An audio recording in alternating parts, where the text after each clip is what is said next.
teks itu mengingatkan kita. Misalnya begini, yang dikatakan mukjizat itu kan sesuatu dahsyat yang dalam nalar manusia itu nggak mungkin terjadi. Misalnya ontanya Nabi Soleh keluar dari batu besar, itu kan satu peristiwa yang akal manusia tidak sampai.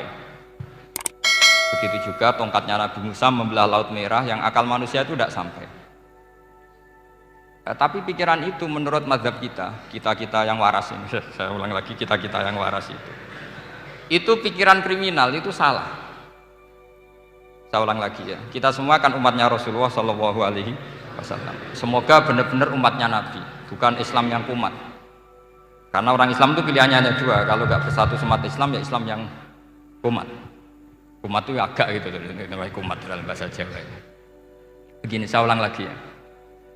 Yang dikatakan mukjizat itu amrun khariqun lil adat, sesuatu yang luar biasa, kemudian dalam tanda kutip yang manusia itu tidak mampu, sehingga itu dikatakan mukjizat. Seperti tongkatnya Nabi Musa dan untanya Nabi Nuh yang keluar dari batu besar. Kalau kalian ingin jadi wali, pikiran seperti itu udah akan jadi wali. Gagal itu di KPU, gagal. Jadi nggak usah sampai MK, di KPU sudah gagal. Kenapa demikian? Pertanyaannya begini, memangnya sesuatu yang wajar kita lihat keseharian itu dalam kemampuan manusia? Saya ulang lagi, memangnya sesuatu yang biasa saja, yang normal saja itu dalam kemampuan manusia? Enggak juga kan? Manusia bisa nggak bikin unta? Yang wajar saja, yang lewat indukan, bisa nggak? Enggak kan? Manusia bisa bikin laut enggak? Enggak kan? Jadi kalau mukjizat itu dengan definisi sesuatu yang manusia tidak mampu, memangnya keseharian alam ini manusia mampu? Enggak juga kan? Nah, karena agama Islam dengan logika itu, Rasulullah Shallallahu Alaihi Wasallam menolak mukjizat yang seperti itu. Ya, menolak mukjizat yang seperti itu. Makanya saya bilang pikiran pertama tadi itu kriminal, karena itu ditolak oleh Rasulullah Shallallahu Alaihi Wasallam. Karena ya itu tadi, kalau itu dituruti, lama-lama kita tidak tahu kedahsyatan ciptaan Allah keseharian. Makanya ketika Rasulullah diminta laula utiya mislama utiya Musa, ya Muhammad itu punya mukjizat kayak tongkat Nabi Musa.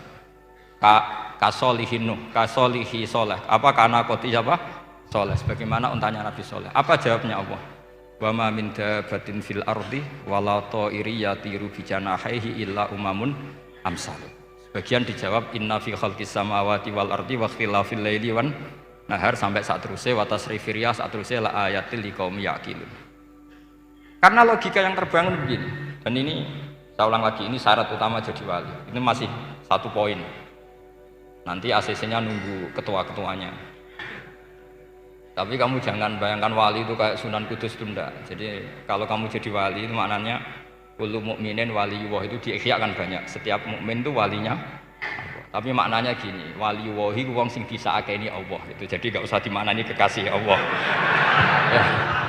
Jadi karena dalam bahasa Arab itu waliyul yatim adalah orang yang kasihan sama anak yatim sehingga diurus segala keperluannya. Perempuan yang perawan punya bapak namanya apa? Wali. Artinya si bapak sayang sama putrinya disebut apa? Wali. Jadi nanti kalau kamu jadi wali dengan makna yang tadi kullu mukminin waliyullah. Setiap mukmin adalah orang yang dikasihani Allah, dan insya Allah semua kita masuk, paham ya? Ya, enggak wali songo itu baru maknanya waliyullah sing disayang Allah. Kayaknya kita belum daftar yang ke situ, nanti itu ada urutannya. Saya ulang lagi ya.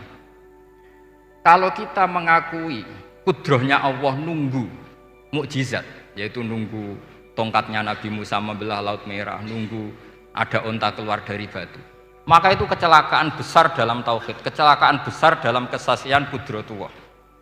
Kenapa? Karena alam yang kita lihat keseharian juga tidak dalam kemampuan kita. Alam yang kita lihat keseharian juga tidak dalam kemampuan kita. Misalnya begini, kalau kamu melihat nyamuk, itu pertama Quran turun tentang nyamuk, itu orang munafik komentar, wah Tuhannya Muhammad kurangan stok, sampai contoh saja hanya seekor nyamuk. Tapi apa kata Allah? Innallaha la yastahi ayyadriba masalam ma ba'udatan fama fawqa. Nyamuk itu bukan sekedar kecilnya. Tidak usah kamu bikin nyamuk yang ada nyawanya, itu terlalu sulit. Sampean semua tak suruh bikin patungnya nyamuk. Gampang mana bikin patung nyamuk sama gajah? Gak usah dikasih nyawa. Terus cari tatahnya itu dari mana, orang Jepara pun tidak akan bisa. Belum nanti bentuk alat kelaminnya, belum nanti uratnya alat kelamin, belum nanti punya jantung, jantung punya urat, jantungnya nyamuk juga punya kuman, kumannya juga punya organ tubuh, organ tubuhnya punya urat. Apa itu tidak lebih dahsyat ketimbang tontonan mukjizat yang diperagakan para nabi-nabi sebelum Rasulullah Shallallahu Alaihi Wasallam? Maka sebetulnya ketika Quran saya katakan mukjizat ila yaumil qiyamah adalah pertunjukan Allah bikin nyamuk. Innallaha la yastahi ayyadriba mathalam ma ba'ud. Itu bagi orang alim percontohan nyamuk itu lebih dahsyat ketimbang percontohan mukjizat Nabi Musa membelah laut merah. Juga lebih dahsyat ketimbang pertunjukan Nabi Soleh ketika mengeluarkan unta dari apa? Batu. Dong, jelas nih. Maka umat Rasulullah terutama ulamanya harus ngomong seperti ini terus. Dengan cerita seperti ini maka Quran jauh lebih dahsyat. Makanya mukjizatnya Quran tanpa apa batas. Jelas ya?